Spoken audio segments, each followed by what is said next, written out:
What is up, guys? In this video we're going to be talking about how we can use the try, catch and the finally block to execute code in case something goes wrong. And let's get started immediately by creating a variable of result, which is going to equal the initial value of 0.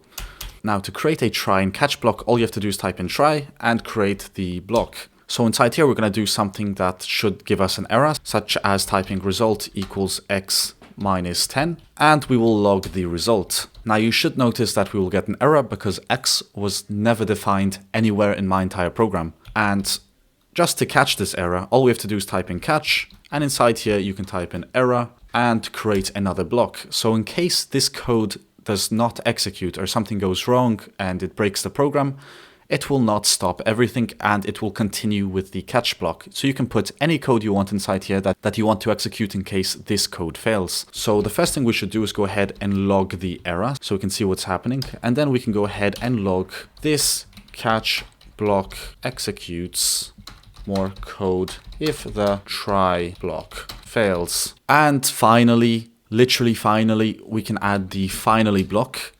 And this is code that will be executed no matter what happens. It means if the try block is successful, we will still use the finally. If the try block is not successful and it falls in the catch, the finally block will be executed no matter what happens. So here we're going to type in log this code gets executed no matter what happens. Then let's go ahead and click on save. You'll notice we'll get a reference error and we'll get the catch block executed. This catch block executes more code if the try block fails, which happened over here. And then we get the final block, the finally block, which executes no matter what happens. Now, if we go ahead and change this to 10, we can go ahead and click on save.